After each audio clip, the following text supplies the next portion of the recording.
हैं आजकल काटे निगाहों से तेरी फसल, घटना दुर्घटना होती दिलों में, सांसों में रफ्तार है, क्या यही प्यार है?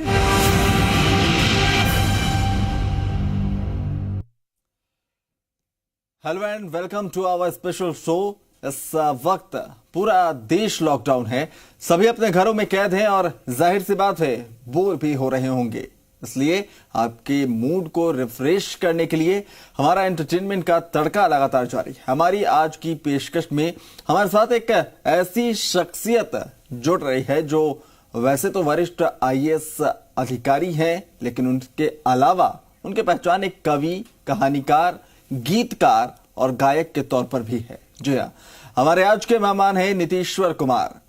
चलिए सीधे उनका रुख करते हैं। नीतीश्वर जी, बहुत बहुत स्वागत है जी राजस्थान में आपका। शो की शुरुआत करें उससे पहले मैं चाहूंगा कि एक बेहतरीन प्रस्तुति आप दें, दर्शक का इसके जरिए अपने आप जो है इस पूरे कार्यक्रम को लेकर आपकी जो छवि है उसको बेहतर तरीके से समझ पाएंगे, क्योंकि जो आपकी रचनाएं हैं, जिस तरह से आप प्रेजेंटेशन देते हैं, उन तमाम चीजों पर तो चर्चाएं होंगी, लेकिन सबसे पहले कुछ गुनगुनाना चाहेंगे दर्शकों के लिए। अगर सबसे पहले आप सबको बहुत सादर नमस्कार जी। सारे दर्शकों को बहुत नमस्कार, आपको भी बहुत नमस्कार। और आपकी इजाजत हो तो मैं एक थोड़ी ईश्वर से गुजारिश करते हुए बिल्कुल बिल्कुल आगे सुनाता हूँ, फिर उसके बाद आगे आप जैसा जी। कर दे थोड़ी और कर दे कृपा प्रभु, थोड़ी और कर दे थोड़ी और कर दे कृपा प्रभु, थोड़ी और कर दे। जय श्री राम, जय श्री राम, जय श्री राम, जय श्री राम, जय श्री राम, जय श्री राम, जय श्री राम, जय श्री राम। आया धरा पर तेरे कारण, जब तब करता हूँ तेरे वंदन। आया धरा पर तेरे कारण, जब तब करता हूँ तेरे वंदन। सत सत कर दूं काम यहाँ पे, थोड़ी दे दे नाम यहाँ पे।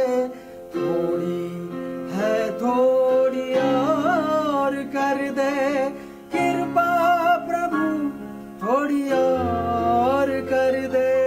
थोड़ी है थोड़ी और कर दे कृपा प्रभु, थोड़ी और कर दे।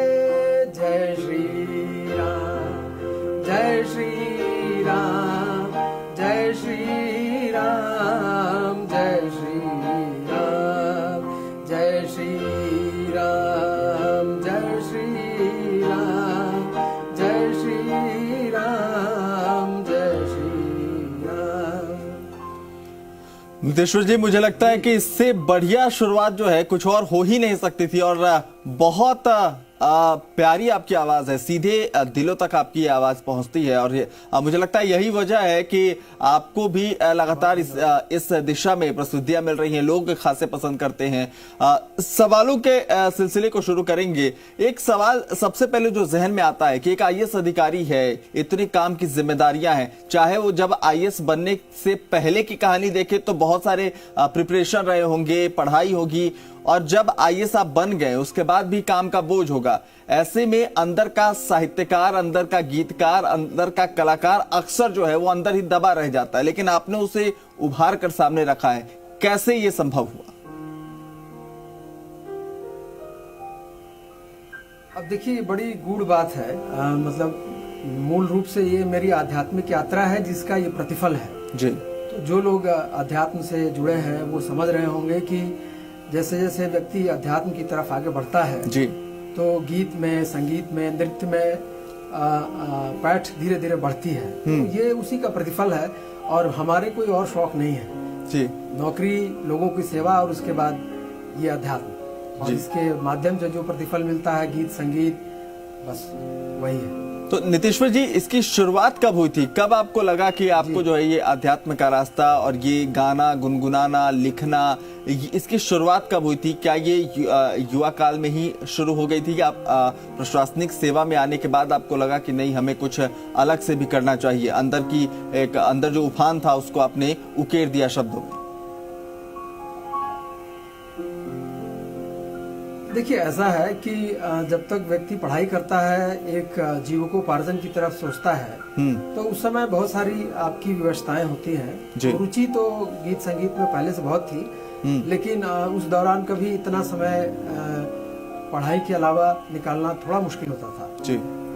अब सेवा में आने के पश्चात मैं एक बार बनारस में कलेक्टर था, फिर वहां से जब तबादला हुआ तो उसके बाद से ये यात्रा शुरू हो गई। अब ये एक अलग कहानी है, मैं दर्शकों में कभी बाद में उसको बताऊंगा, बट उसके बाद से फिर ये कहानी शुरू हो गई। और पहली बार जो कुछ हमने लिखा वो मैं भारत निर्वाचन आयोग के ड्यूटी पर था वेस्ट बंगाल में, और पहली रचना मेरी वहीं निकली थी। ये 2000 तकरीबन 6 की बात है।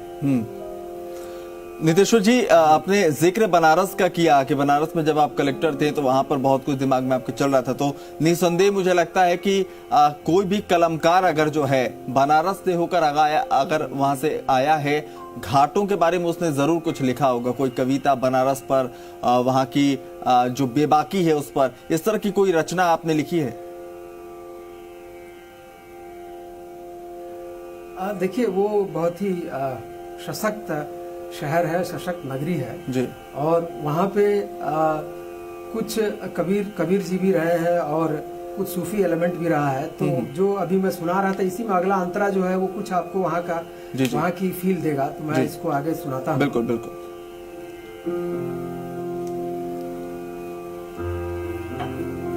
ये जग है लोगों का मेला, फिर भी लगता मैं हूँ अकेला।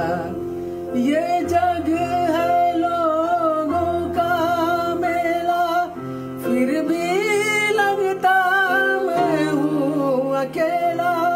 तेरे घर जब आता हूँ मैं, भरता तू है ताकत मुझ में, थोड़ी है थोड़ी और कर दे कृपा प्रभु, थोड़ी और कर दे, थोड़ी है थोड़ी और कर दे कृपा प्रभु, थोड़ी और कर दे। जय श्री राम, जय श्री राम, जय श्री राम, जय श्री राम, जय श्री राम, जय श्री राम, जय श्री राम, जय श्री राम। जी बिल्कुल। नीतीश्वर जी, ये तो जो भक्ति रस में आपने ये लिखा है वाकई दिल को छूता है, लेकिन हमने कई ऐसी कविताएं भी सुनी हैं जो भक्ति रस इतर हटकर भी आपने लिखी हैं। कौन कौन से रस में आपने अपनी कला को बाहर उकेरा है? और पसंदीदा क्षेत्र मुझे लगता है बिना किसी संशय के मुझे लगता है कि भक्ति ही होगा आपका, लेकिन और कौन कौन से रस हैं जिसमें आपने अपने आप को आजमाया है, उकेरा है शब्दों को? अब देखिए, अभी हमने एक किताब लिखी है थोड़े दिनों पहले, अभी पिछले वर्ष अक्टूबर में आई थी, कह दो ना। जी बिल्कुल। तो उसमें अलग अलग हमने 4 अलग अलग स्वाद के नाम से कविताएं संकलित की हैं। तो एक पहला संकलन, तो जो पहला भाग है वो ये सूफी जैसी बातें उसमें हैं। सुना दो ख्वाजा वही रबतिया, बनी थी जिस दिन मैं तेरी सथिया, लगाए मेहंदी बनी महिर, छपाए नाम घूमू मैं छतिया। तो ये सूफी वाला एलिमेंट है वहाँ। दूसरा जो स्वाद है उसमें जो आजकल के बॉलीवुड में जो गीत जिस तरह से लिखे जा रहे हैं कि कह दो ना कि तुम्हारी लबों से धुली चांदनी है, कह दो ना कि दुआओं में फैली तेरी रोशनी है, रातों को बाहों में ढूंढे दिल खाली खाली जहां। ये दूसरा सेक्शन है जी। तीसरे सेक्शन में जाएंगे तो गजल जगजीत सिंह साहब बहुत बिल्कुल ऊंची शख्सियत रहे हैं और गजल उनके जाने के बाद से वहीं ठहर गई है। तो उस विधा को भी मैंने आज के शब्दों के साथ जोड़ते हुए आगे बढ़ाया है जी। और जिसमें बहुत सारी बातें मैं उसमें कहता हूँ कि बड़ी लंबी है तेरे साथ तमन्नाओं की रात, चांद निकला था घड़ी भर को बरसात के बाद जी। इस तरह की चीजें वहाँ शामिल होती हैं। तो इसमें अलग अलग स्वाद की बहुत सारी कविताएं हैं और जो आखिरी सेक्शन है या आखिरी स्वाद है उसमें मैं जो बॉलीवुड के या बहुत अच्छी पोएट्री है उसके कुछ एक शब्दों के एक दो शब्दों के इस्तेमाल करता हूँ और उसके बाद फिर आज के दौर के शब्दों के इस्तेमाल करते हुए उन गीतों को मैं आज के दौर के हिसाब से लिखता हूँ और उनको गाने की कोशिश करता हूँ जी जी। निदेश्वर जी जी एक सवाल आपसे ये समझना चाहेंगे कि हर कोई किसी ना किसी को अपना एक आदर्श मानता है, जिनकी जीवन शैली हो या फिर दूसरी तरफ उनकी रचनाएं हो, वो प्रेरित करती हैं हमें भी उस दिशा में आगे बढ़ने के लिए। कौन ऐसी शख्सियत है आपकी नजरों में जो आपको सबसे ज्यादा प्रेरित करती हैं और क्या उनकी कुछ कविताएं आप सुनाना चाहेंगे हमारे दर्शकों को? मतलब आप लिखने की बात कर रहे हैं जी, या जी, गाने की बात कर रहे हैं? मैं लिखने की बात आपसे पूछ रहा था कि लिखने और गाने में कौन आपको सबसे ज्यादा प्रेरणा देता है? अच्छा है। लिखने में देखिए बहुत सारे हमारे देश में तो एक से एक लोग बहुत लिखे पढ़े हैं और जैसे दिनकर जी की रश्मिरथी है, वहाँ से बहुत अच्छी प्रेरणा मिलती है जी। गुलजार साहब बहुत अच्छा लिखते हैं। उसके बाद दूसरी तरफ जाइए तो अहमद फराज साहब पाकिस्तान में बहुत अच्छा लिखते हैं जी।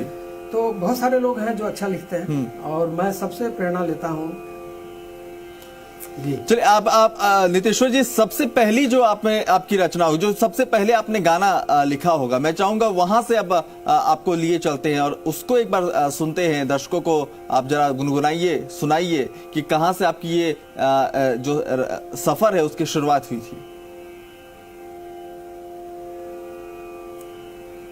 देखिए जो सबसे पहली पोएट्री आई थी वो थी नजर पे, हमने लिखी थी जी। कि नजर लगे ना तेरी नजर को फलक तलक हो नजर तुम्हारी, वाह।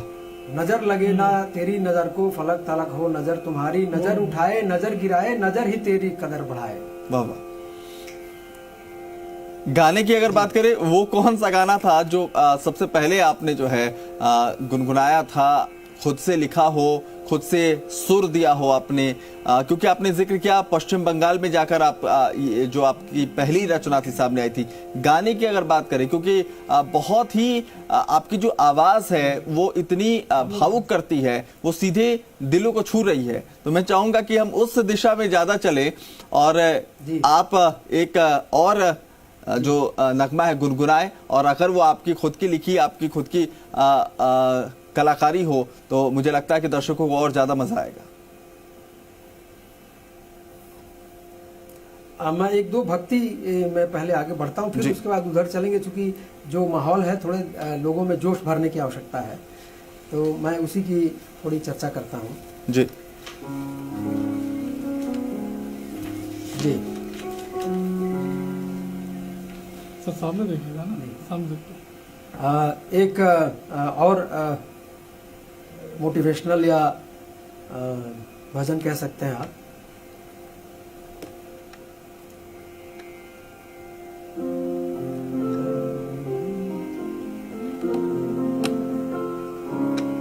आए हम तेरी शरण में,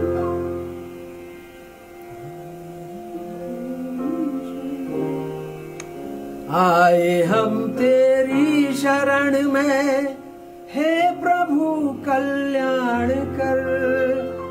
आए हम तेरी शरण में, हे प्रभु कल्याण कर। कट रहा बस यूं ही जीवन, कट रहा बस यूं यूं ही जीवन बूंद भर ही ज्ञान भर हे राम जय जय राम हे राम जय जय राम। आए हम तेरी शरण में हे प्रभु कल्याण कर। आए हम तेरी शरण में हे प्रभु कल्याण कर। कट रहा बस यूं ही जीवन कट रहा बस यूं ही जीवन बूंद भर ही ज्ञान भर हे राम जय जय राम हे राम जय जय राम। जो मधुर कोमल सरल है सब वो तेरे पास है। जो मधुर कोमल सरल है सब वो तेरे पास है। जग से मुझको कुछ मिलाना जग से मुझको कुछ मिलाना अब तो तेरी आस है हे राम हे राम। आए हम तेरी शरण में हे प्रभु कल्याण कर। आए हम तेरी शरण में हे प्रभु कल्याण कर। कट रहा बस यूं ही जीवन कट रहा बस यूं ही जीवन बूंद भर ही ज्ञान भर हे राम जय जय राम हे राम जय जय राम। दर्शक जी, दो गाने आपने जो सुनाए हैं दोनों को सुनकर स्पष्ट है कि जो मृग तृष्णा की बात होती है, एक बहुत कुछ आपके अंदर चल रहा है, बहुत कुछ उफान है अंदर, बहुत कुछ खोजना खंगालना चाहते हैं आप। मैं एक बार बहुत संक्षिप्त में चाहूंगा कि जो हमारे दर्शक इस वक्त आपके गानों को सुन रहे हैं, आपकी बातों को सुन रहे हैं, क्या कुछ संदेश देना चाहेंगे जिंदगी को लेकर? बहुत हद तक तो जो संदेश है वो आपके इन गानों से बिल्कुल स्पष्ट है, लेकिन बाकी जो लोग इस वक्त हैं, सीधे शब्दों में अगर कहें, क्या कुछ कहेंगे आप? मैं उन्हीं से सबसे ये गुजारिश करता हूँ और सब उस रास्ते पर चल रहे हैं कि आप जिसको भी याद करते हैं, जो भी आपका गुरु है, उसको ध्यान करिए और रोज उसकी सेवा में जितना भी आप समय डाल सकते हैं ध्यान करने में वो लगाइए। आप जिस भी रास्ते से चल रहे हैं, जिस भी पंथ से चल रहे हैं, बिल्कुल जीवन का मकसद भी यही होना चाहिए। बहुत बहुत शुक्रिया नीतीश्वर जी, आपने बहुत उत्तम संदेश दिया है। मुझे लगता है कि आपके जीवन से प्रेरणा लेकर बहुत लोग जो है जीवन में अच्छे मुकाम पर पहुंचेंगे। बहुत बहुत शुक्रिया ज़ेर राजस्थान को वक्त देने के लिए और बेहतरीन गाने से हमें एंटरटेन करने के लिए। तो फिलहाल यहाँ रुक रहे हैं छोटे से ब्रेक के लिए। आंखें हमारी हैं आजकल, काटे निगाहों से तेरी फसल। घटना दुर्घटना होती दिलों में, सांसों में रफ्तार है। क्या यही प्यार है?